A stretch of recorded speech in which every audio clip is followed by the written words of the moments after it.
Dr. Eliana.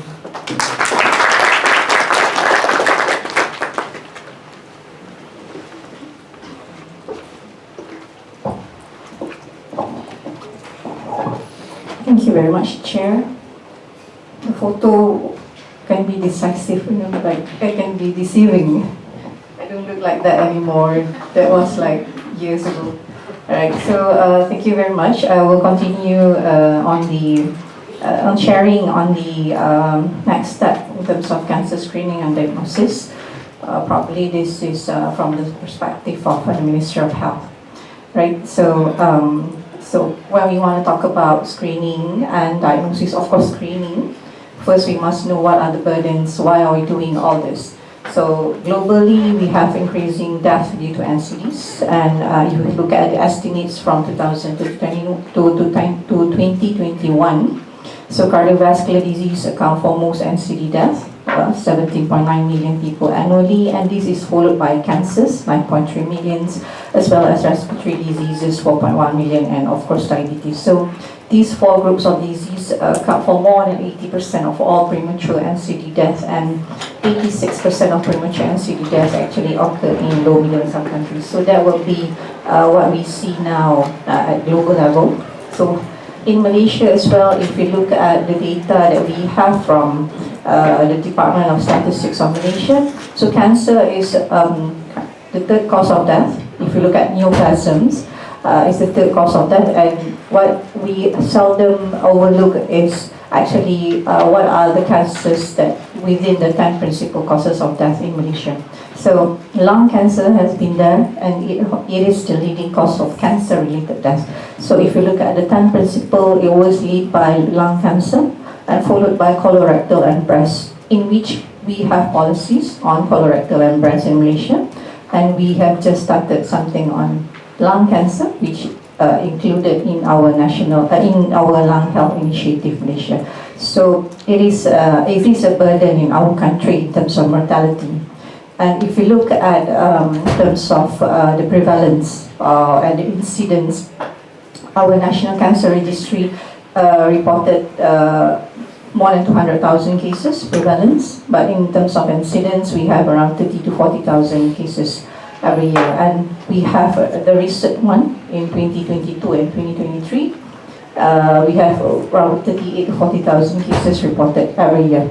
So if we look at why there is a surge, so of course when there is changes in the systems, we have online notification, we have a cancer notification circular by our Director General. So that's why we have seen a surge of cases, but it's still plateauing from 2017. And but this is the burden that we have in our country.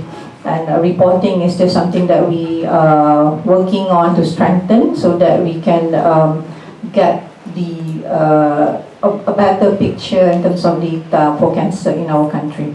So the most common cancer still remains from 2007 until 2023. Breast cancer, colorectal, lung, and yesterday we heard about liver, which has jumped from 8th to 5th place in 2021, and is still at the 5th place in 2023. So of course, and we can see also what is common among male, what is common among female, still is colorectal and breast, which two of this we have policies of screen. When we talk about when we have policies, meaning that we have screening program for this cancer. And coming up is lung cancer, and liver is something that we are looking into, as well as the other common cancers as well. So these common cancers differ by country, but surprisingly some countries they are struggling with prostate cancer as the most common, and some they don't even have colorectal in their most common cancer. So when we plan policies for cancer control, we must really look into our burden in our country and what is from the evidence. But of course, if we look at evidence, we must also come to the reality on what do the resources that we have, and how do we go about it, instead of looking at this is evidence-based, this is not evidence, this is the harm way more than the benefits, but we need to actually look into from all perspectives and angles before we come up with any policy. So the trend is still female in terms of incidence, 120 versus male, 107 per 100,000 population. And what is more worrying is our staging, the cancer staging. We still have more than 60% of our cancer cases diagnosed at stage 3 and 4. And why is that? We have breast cancer screening policy long time ago. We have cervical cancer going for elimination. Yes, we don't see cervical cancer anymore in our top 10. It was previously, last year it was 11, so it's still out of that 10 most common cancer, but still there are so many that we need to do for cervical cancer, especially in terms of HPV vaccination for prevention. And lung and liver have the highest percentage of cases diagnosed in the late stage. 95% of lung cancer cases reported are being diagnosed at stage 3 and 4, only 5%. And the survival for stage 1 is at 40%. So probably we also need to look, probably is under diagnosis. We also need to look at the data that are being reported. So that is the first that we want to see when we design any policy on screening. We want to downstage the cancer cases. So at global level, there are global commitments on cancer. We know that there is a global strategy to accelerate the elimination of cervical cancer. And we have breast cancer initiative.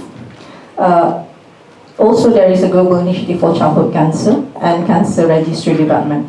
And these are only that is being actively discussed, at global level, even when I went for a cancer planner forum. So, but this is something that we have started. I think it was also mentioned in the opening yesterday on lung health initiative, where we want to focus on integrated lung health approach, and lung cancer should be within this lung health initiative.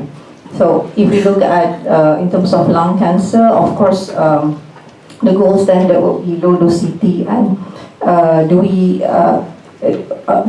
have the capacity to do low dose CT for everybody to come? If you are asymptomatic, you are high risk in the high risk group, do we need to low dose CT everybody? So that's why we introduced technology, AI assisted X-ray.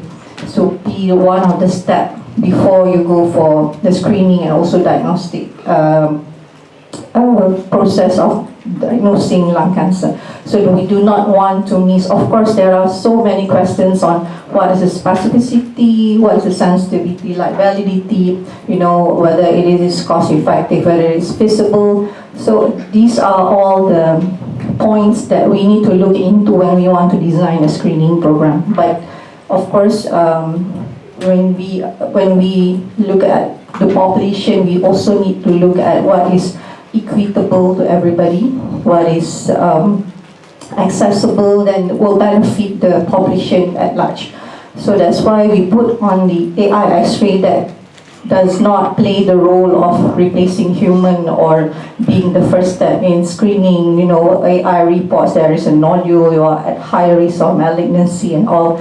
But that will be the first step that we do not want to miss anyone, so that this will also be channeled into whatever process that we have in terms of screening. So they must go to low dose CT, they must be followed up monthly, they need to be referred to respiratory physician, which we do not have previously. So these are among the efforts, the way we want to do screening, so that if it does not being advised or advocate at global level, is not in the evidence, but we need to find the evidence to support the process of the screening instead of looking only at one modality for screening. Okay.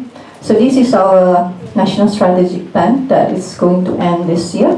We are already in the midst of discussing and drafting and coming out with the new work plan for 2026-2030. Which we are going differently this time with, I think we have somehow along the way strategically get all the NGOs to be involved with ministry, so that what we are doing are in line, and also public-private partnership, and of course with the formation of expert working group that looks into each of the cancer types, so that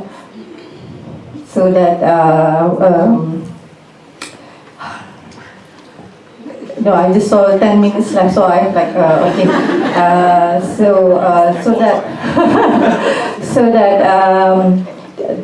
whatever is in that particular cancer can be discussed in detail, and we know and we can get all programs run in parallel, instead of, you know, like for example, pancreas is number 10, so pancreas needs to wait another 20 years before we come out with another program of pancreas, right?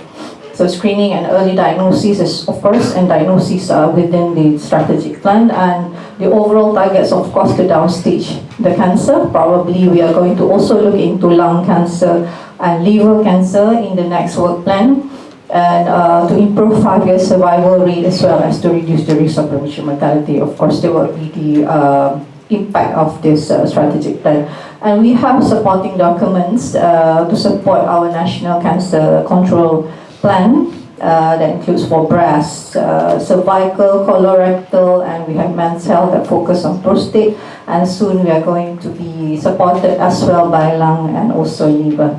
So these, as I mentioned earlier, these will be the 4 policies that we currently have.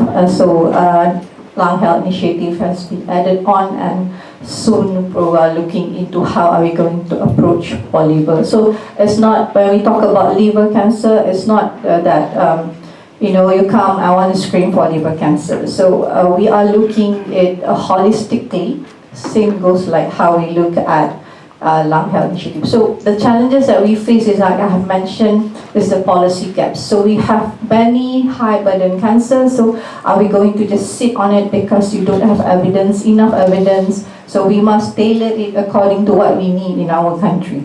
And of course, data is something that we're also working on. We work very closely with research institutes, with